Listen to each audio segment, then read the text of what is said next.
In back-to-back weeks, ACC refs have played a role in keeping Miami undefeated, and Alex Donno's not even here to explain it. We better bring in the ACC Squad. You're talking ball with the ACC Squad.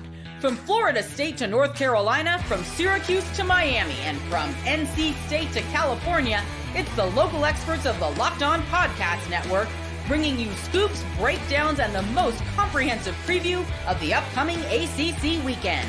Hang on, it could get loud, it could get heated, and it will definitely be fun. Squad up, you're part of the ACC Squad.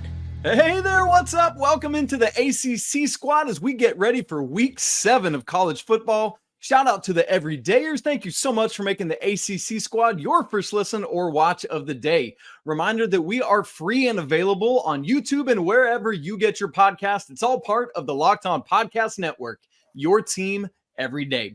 Today's episode is brought to you by FanDuel. Place your first $5 bet and you'll get started with $200 guaranteed in bonus bets. Visit FanDuel.com to get started.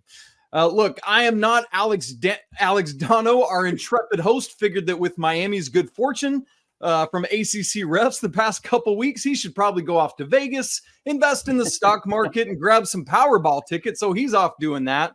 Meanwhile, I'm Isaac Shade, your consolation prize this week, and it's my job today to wrangle our merry band of ACCers. No, in all seriousness, Donno lives in Florida in the potential path of Hurricane Milton. We're recording this just behind the scenes on Tuesday, and so we actually don't know what's going to happen on Wednesday and Thursday. So as we get into this, man, to Donno and all of those who might be affected by this, our thoughts and prayers go out to all of you who might be and will be affected by Hurricane Milton, as well as we continue to think of those of you who have been affected by Hurricane Helene as well. And so, man, we are in mind of all of you. Joining me today, it's like a mini squad basketball edition because it's myself, the host of Locked On Tar Heels, Jackson Holzer of Locked On Syracuse, and JJ Jackson of Locked On Blue Devils. And so, fellas, our buddies from State can't take the heat. We don't have Dalton Pence from Louisville. Man, it's just going to be a trio of round ball today. So it was a nuts weekend of college football all around, boys. We all saw it. But where we have to start is a team that maybe should have been part of that nuts losing streak is Miami. Cam Ward and company were down 38-18 with 10 and a half minutes left and finish out at Cal on a 21-0 run, maybe aided yet again by ACC refs. Who's buying the first round, fellas? Let's get into it. So I'll buy the first round here, and I think every Miami fan is going to love what I'm going to say. Here we go. Here's the deal. And Cal fans are going to hate me, all right? Sorry, where in the rule book does it say you need to let up 21 points?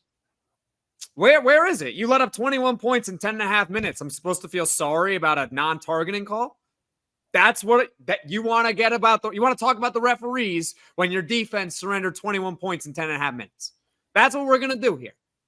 So, yes, it was another ugly win for Miami, another come-from-behind win. And if you're obviously in the ACC, if you're a team that's looking good right now, you got to be feeling pretty good because the top horses, they don't really look as strong as you might think. All of a sudden, Miami's looking a little vulnerable. I know Clemson's looking good, but yeah, you still have those things from week 1, right? Dude, the ACC is wide open, but honestly, look, you let up 21 points in the fourth quarter. I don't feel sorry for Cal. You screwed up on defense. Tell me in the rule book where it says you need to let up 21 points. That's a fun way to look at this. Truth be told, I went to bed when it was 35-10. I thought this is over. There's no need to continue watching this. It's a game that started at 10:30 p.m. Eastern. We were talking last week on the squad. What is this going to look like the first time we see an East Coast ACC team travel west? I learned I got to hang. I'm not as young as I used to be. But to see Miami come back, I couldn't believe it at the end of the day. Jackson, I think that's a very fair perspective to talk about here. How do you let that happen if you're Cal? You've been in big games already so far this season.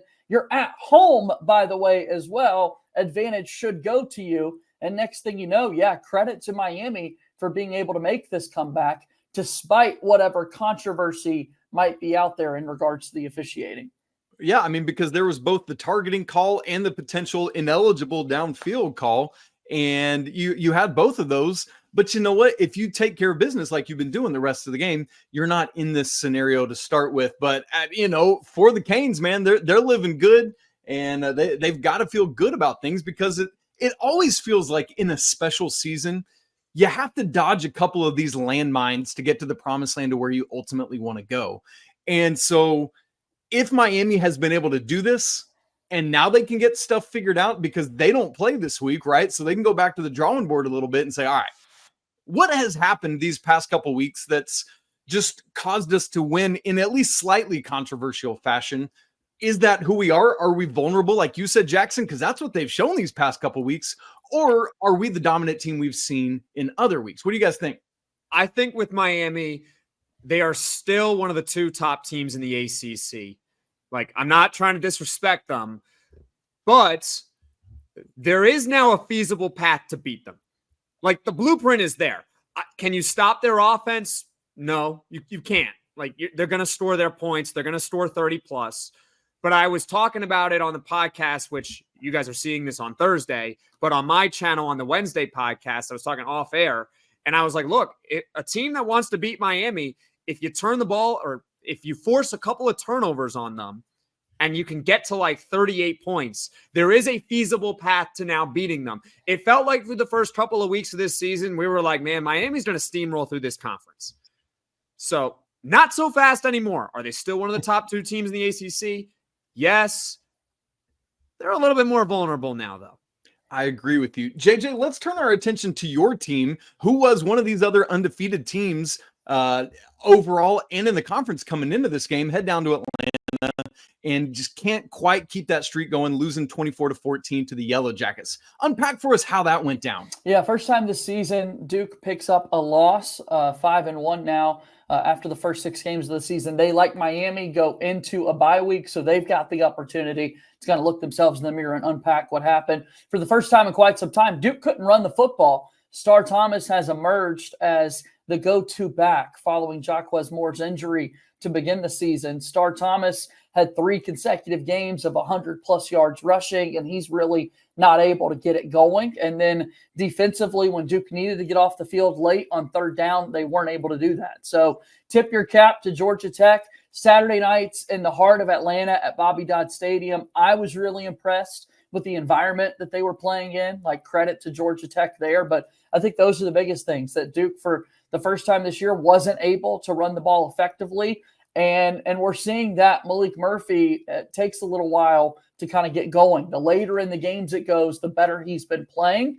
Is that a warm-up issue that Duke's got to kind of take a look at in this off week? I think that's going to be curious, because we're also seeing week after week that completion percentage isn't looking the best for Malik Murphy, despite some of the gaudy numbers that he's had so far this year. So I'm excited for this Duke team to go to the drawing board. I think they're by far ahead of expectations. 5.5 was the over-under, guys, going into the season, and now they've got to look ahead to after the bye week, getting to play Florida State on that Friday night. Duke has never beat Florida State before. Can this finally be the year?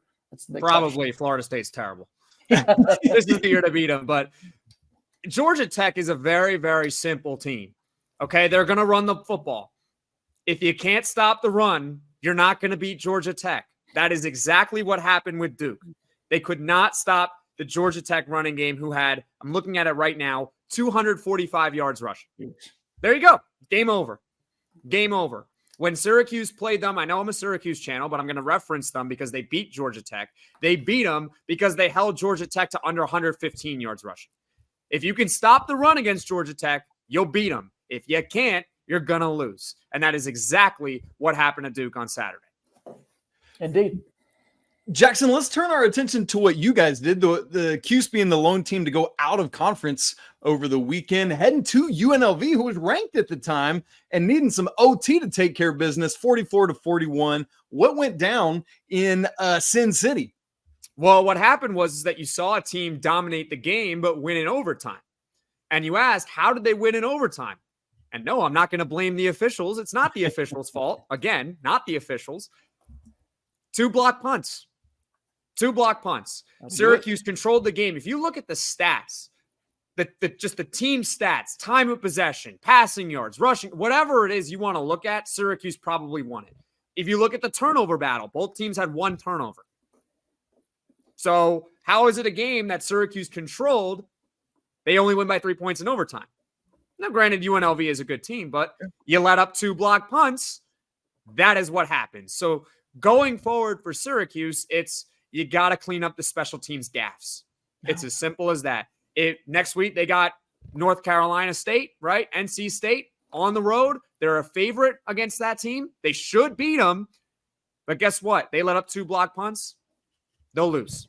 Yeah, man. And look, we all know what a crazy critical deal special teams is to pull this thing together. I know that full well, being the host of Locked On Tar Heels, who have struggled with allowing blocked punts this season. So I feel that pain. Now, look, we've talked about Florida State yet again, how terrible they are. And Clemson kind of sliding into being this sneaky good team who we had written off after week 1, getting blitzed by UGA. But here they are yet again. And I know, again, it's Florida State, but Clemson just keeps continuing to find a way to win.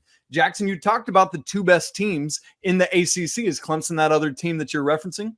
Of course it's Clemson.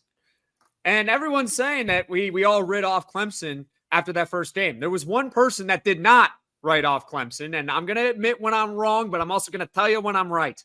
And I told you guys on the show, I was like, why is everyone writing off Clemson? Why? They lost to the number 1 team in the country. They'll be fine. They still got a ton of talent. They'll be good. This is not a sign of a program in demise. It's one really bad game. They had their F game against Georgia, and really their defense played fine. It was just their offense couldn't get anything going. Now their offense is clicking, and their schedule going forward is very, very winnable. Honestly, they might run the table. They very easily could run the table, be 11-1 heading into that ACC championship game. It's going to be very hard for them to lose. Just go look at their schedule right now and the way they're playing.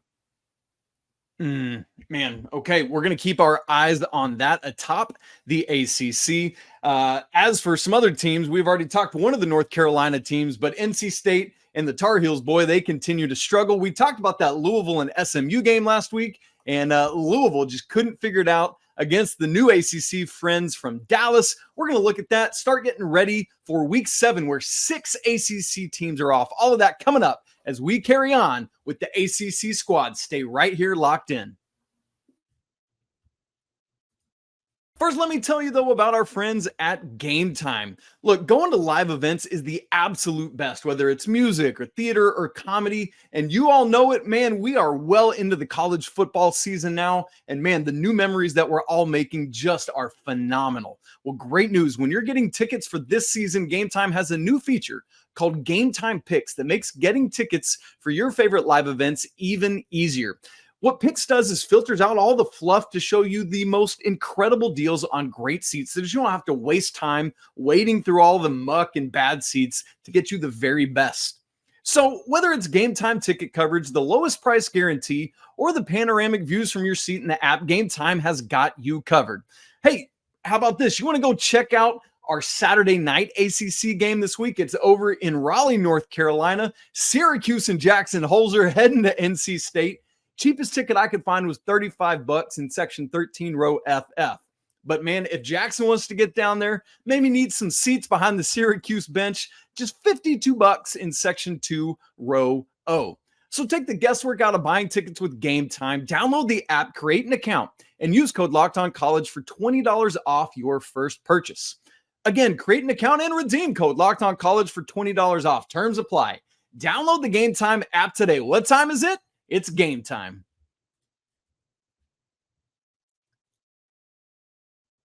Thanks again for making the ACC squad your first listen or watch of the day. We got a mini squad today. We'll call it the Three Musketeers of Round Shooty Hoops Ball. Myself, Isaac Shade, the host of Locked On Tar Heels, Jackson Holzer from Locked On Syracuse, and of course, JJ Jackson from Locked On Blue Devils. And look, here's the deal. I got to have a self-own here. The Tar Heels, who started off this season 3-0, are now 3-3, having lost back-to-back to James Madison, to some team from down the road in Durham, North Carolina, and last week to Pitt.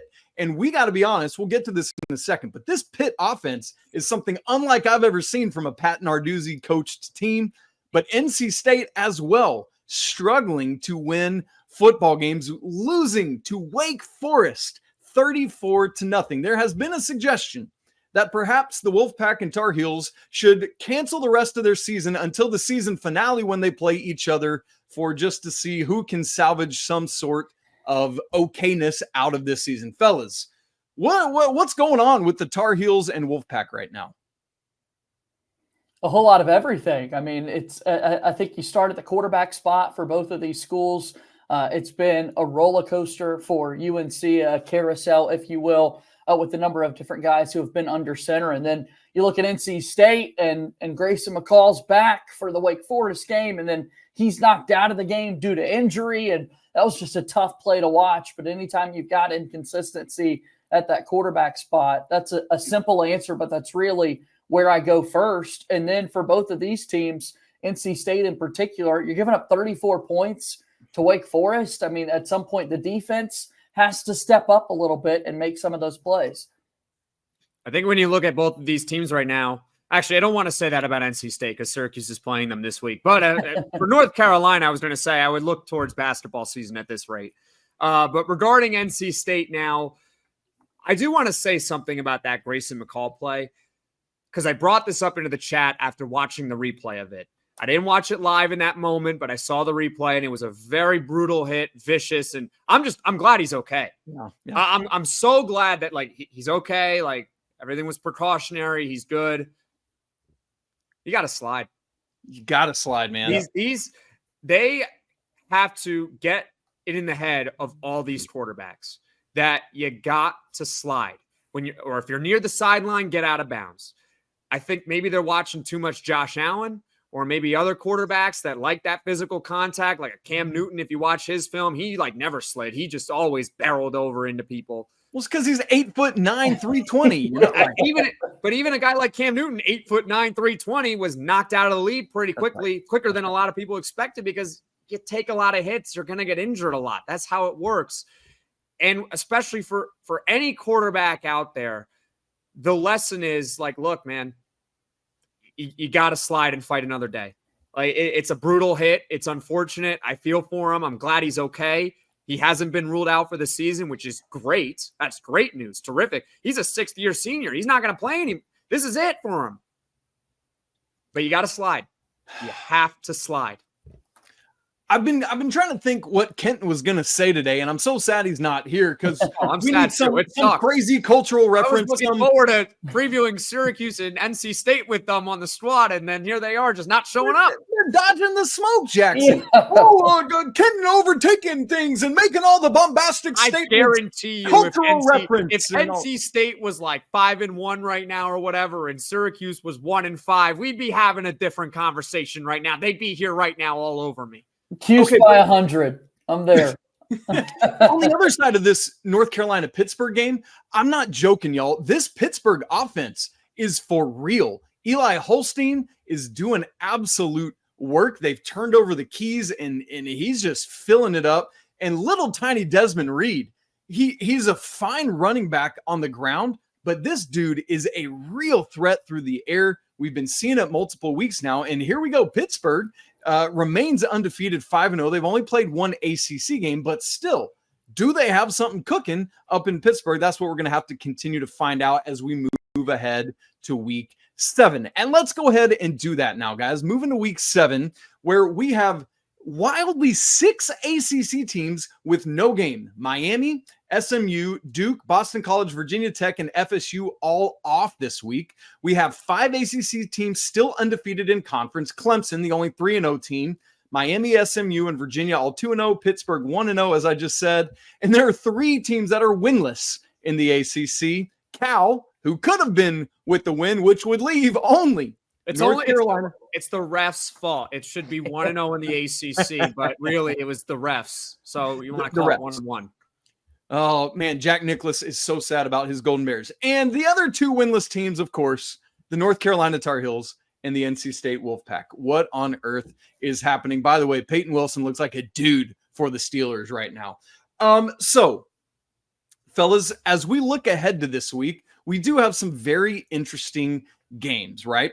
And so we've got Clemson at Wake Forest, Georgia Tech at North Carolina, Stanford at Notre Dame, Cal at Pitt, Louisville at Virginia, and Syracuse at NC State. Jackson, I know this Syracuse at NC State game, you've already mentioned it, so why don't you just get us primed? What are you looking for in this battle, and what were you prepared to say to our NC State brethren had they been here today?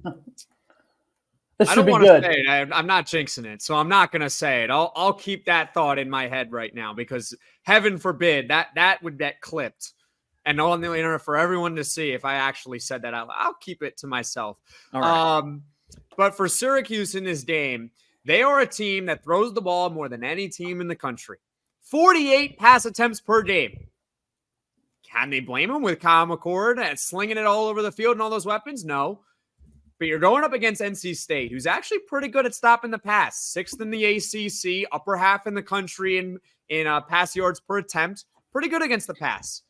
Where is NC State susceptible against? The run. So what I am looking forward in this game, LaQuinn Allen, the running back for Syracuse, running for 100 yards. I don't think he's had a 100-yard game yet this season, but that's an all-conference back right there. If he runs for 100 yards, they're not going to lose. They will not lose. And I am okay with that being clipped. I'm fine with that. If LaQuinn Allen runs for 100 yards and they somehow still lose this game because CJ Bailey, who's probably going to start for NC State, decides to have a career day, 400 yards, 5 touchdowns, so be it. So be it. But this passing offense is still going to do its thing no matter what. If you can punish their run defense, LaQuinn Allen 100 yards, they're going to win. Jackson, you got to say it. Whatever it was, give it to us right now. No waffle. I was. Do you know what I just said to you about basketball season in North Carolina? Yeah. All right, play it with State. Say it. Look forward to basketball season. There you go. What's up? You know All what? right. And you know what? Fine. If Syracuse loses this game, we'll look forward to basketball season 2. All right. Let's There we go. Let's go. There we go. All right. You got it out of me. Fine. Basketball's the best. That's okay. Now I'm going to have every NC State fan chirping me. That's fine. Whatever. Oh, man. I don't play. I don't coach. So we look around the rest of the conference, guys. There are some interesting games, but again, there's only 6 games, one of which includes Notre Dame, obviously kind of our fake quasi-ACC member, whatever with them. Outside of that, the Syracuse at NC State game, what other game jumps out to you the most this weekend? It's hard for me to pick one, Isaac, when I'm kind of looking at these. Not the greatest of matchups, I guess. Georgia Tech, North Carolina, just to see how the Tar Heels can respond at home. Another opportunity. Can Georgia Tech keep this thing going after their big win over Duke? They've already had their bye week. What does that look like for the Yellow Jackets? And then I guess if it's Cal going on the road at Pitt, another ACC game for the Panthers to figure out whether or not they're legit. And then for Cal, can you respond to what just happened against Miami? Can you put the controversial calls behind you? To Jackson's point, can you get some stops defensively? I think that's probably the game I'm most excited to seeing how it plays out would be that Pitt and Cal game. I'm right with you, JJ. That's the game I've got circled specifically because of what you just said, right? They've got to respond. They've got to fly back across the country, as we talked about last week with Miami, all the way to Pittsburgh. We'll see what happens with that. Maybe Marshawn Lynch can come in and they'll hand him the ball and take care of some business there. Who knows? He's just there so he won't get fined. We'll figure it out. All right. Look, where we need to get to figuring out now, is Cam Ward really in good position for the Heisman? Are there other guys who could win that from him? And what right now is the shape of the ACC playoff hopes at the midpoint of the season? We're going to get to all of that and more coming up as we wrap up this episode of the ACC Squad. Keep it locked. Hey, but first, let me tell you about our good friends at FanDuel. Hey, NFL fans, you can start the season with a big return on FanDuel. It's America's #1 sportsbook. So when you get a hunch in the middle of the game, you can check out the latest stats, view live play-by-play, and so much more on the same page where you place your bets. You'll get started with $200 in bonus bets guaranteed when you place your first $5 bet. How about some ACC regular season winner odds? Miami, as you would expect, leads the way at +140, but Clemson not far behind at +165, followed in third place by SMU at plus 500. How about that? Or if you want to look at some of the odds for this weekend, the closest we have is that game we just talked about, Pitt minus 3.5 over Cal, or NC State Jackson Holzer favored by 4.5 over Syracuse. Yikes. If you want to go get in on any of that action, go check it out at FanDuel.com. It's America's #1 sportsbook. Fellas, I want to get into a bit of a Heisman conversation here. I looked ahead at FanDuel's Heisman odds, just talking about our great partner who we just highlighted. And right now, I would not have guessed this. I want to ask you guys, having not looked at it, where do you think Cam Ward sits in FanDuel's Heisman odds right now? Second. Fourth. Behind who, Jackson?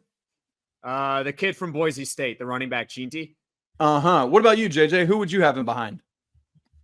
Gene T would be in that conversation. Travis Hunter, I think, could be up there. And then I just threw a number out there for fourth. So I can't think of a third name right now. And so player X. Okay, yes. Here's the reality. It's right in between you guys. He is third. Genty leads the way at plus 240. Travis Hunter is second, plus 320. Then comes Cam Ward at 450. Followed right behind him are Jalen Milroe from Alabama at plus 900. And then Dylan Gabriel a little bit further back at plus 1400. Here's my question to you guys. Is that the right spot right now for Cam Ward, or is he being slept on? I don't think he's being slept on. I mean, the guy, you said he was third. The guy ahead of him is Travis Hunter, who's the best all-around player in college football. Am I going to sit here and be like, that's a robbery? Right.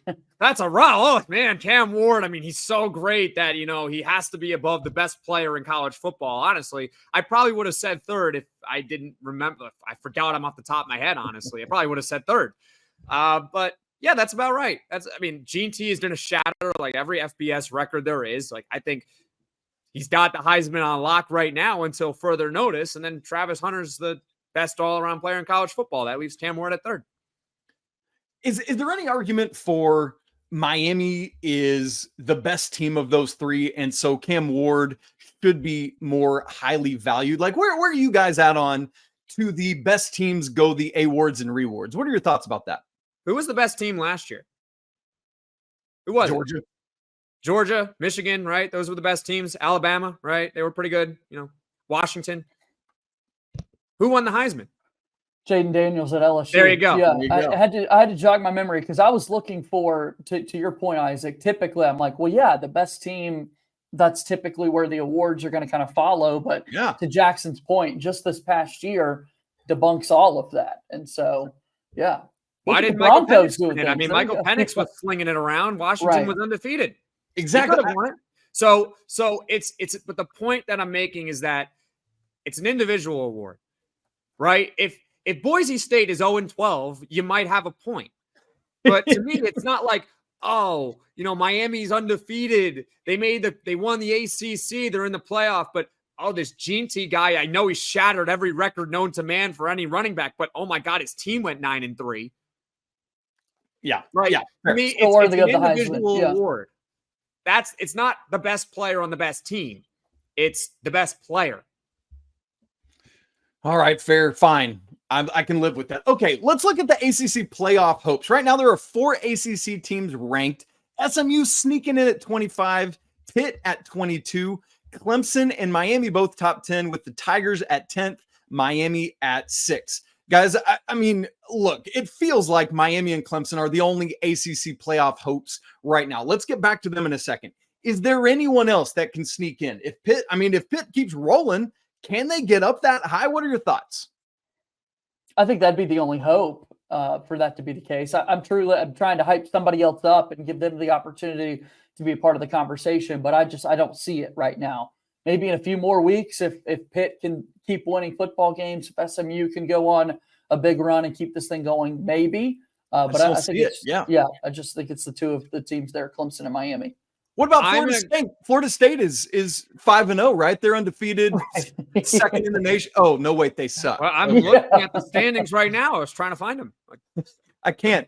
It's they're no longer sole possession of 17th place. They are. You got to keep scrolling, Jackson. I'm sorry, but I looked on my phone just now at the standings, and North Carolina's last. We are now the title of 17th. Thank you.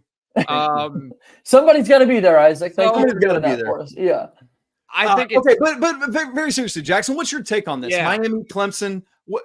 Go. right now. It's Miami and Clemson, and then nobody else. But check back with me in a couple of weeks. There could be a team that gets hot. That's all I'll say. And you need someone to win or to only lose one game.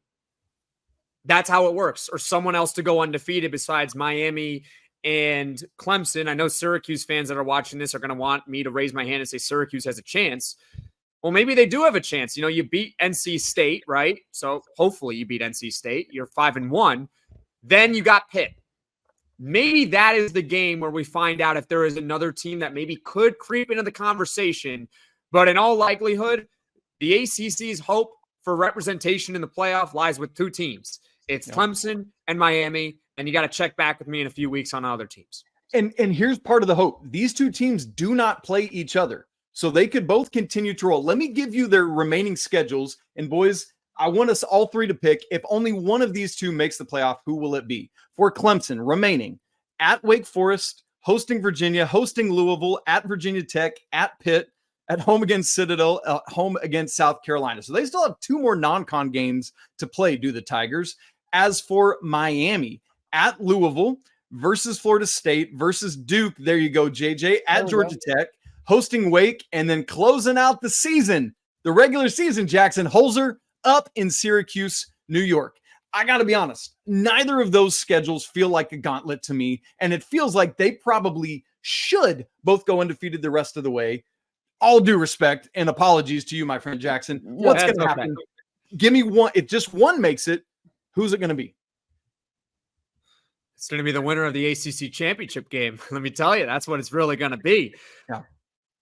I think Miami's going to slip at least once.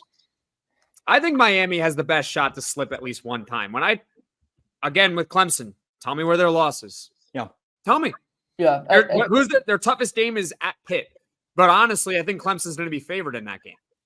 At some point, when you put yourself in these positions, like you're going to slip. And I think Miami has been more susceptible so far this season. Clemson kind of got it out of the way in week 1 against Georgia in that game. But what's so interesting to me, why I wanted us to be able to go into this conversation, Isaac, is just we've got to train our brains how to view this 12-team college football that's playoff. it, man. One loss does not eliminate you anymore. You know, I was thinking watching that Miami game the past couple of weeks, oh no, this is it. They're done following a loss. But then we see results this past weekend, right? Bama loses to Vandy. Tennessee slips up against Arkansas. The whole picture is totally different, and we don't know how to view all of this because we've never been here before with 12 teams. That's why here today, I still feel very confident that both Clemson and Miami can be a part of the college football playoff picture. That's what I'm wondering. I'm with you guys. I think Miami is more susceptible to Jackson's kind of riding the fence. Whoever wins the ACC championship, sure, yes. But because it's not as imperative to win every game, especially let's say Clemson loses at Pitt, which is the best game left on either of their schedules. Yeah. No. So if they lose at Pitt, they have to win the conference or else they're done. Right. And that's what I'm saying, though. If they lose at Pitt, but then beat Miami in the ACC championship, there's a world in which both of these teams could get in. Yes, they would both get in if Miami's undefeated. Right. If Miami is undefeated and they lose to Clemson in the ACC title game, which that can happen, then both are getting in. Now, the question is, if both of those teams enter with a loss, right? Let's say that those teams enter with a loss. Obviously, the winner is in no matter what. Is that 2-loss team going to get in? Because this is the conversation. Is it a 2-loss ACC versus, I don't know, maybe 3-loss SEC? Yeah. Now that's the conversation. That's going to be a lot of fun. I'm just going to eat popcorn. You know the committee's not going to favor us in those scenarios. Absolutely not. They never do. So that's where style points come into play. You got to look pretty. Here's another factor. We have not yet had, and we're still a month away from the actual CFP rankings, which don't come out till November 5th for the first time. And so that could also alter things based on where teams are ranked when we start to see that more official ranking. And as you guys have said, man, this whole new 12-team situation and format, we got to wrap our heads around. So we'll start to do that more and more the further we get into this season. We've got a slate again of just 6 games this weekend. Nothing jumping off the page in the ACC, but wackiness is bound to still happen. So we'll be watching for that. Hey, Jackson, you got to go to Raleigh and take care of these Wolfpack guys. All right. Can you do that? I hope so. All right. I'm picking them to win. I'm picking them to win. But of course, we're going to be here unpacking that next week. Folks, thank you so much for joining us here today on the ACC Squad. For JJ Jackson of Locked On Blue Devils and Jackson Holzer of Locked On Syracuse, once again, our thoughts go out to everyone affected by Hurricane Milton in Florida, and especially our guy Donno as he is hunkering down elsewhere. For the rest of the ACC Squad, and of course, our guy Jarvis behind the scenes, we are so glad to have been with you today. Keep it locked right here. We'll be right back with you next week. If you haven't already, smash the like button, subscribe to our show on both audio and video.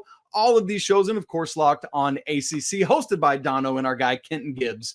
May your weekend be full of chili and touchdowns. We'll talk to you again next week on the ACC Squad right here on the Locked On Podcast Network. Basketball season soon. It's almost here.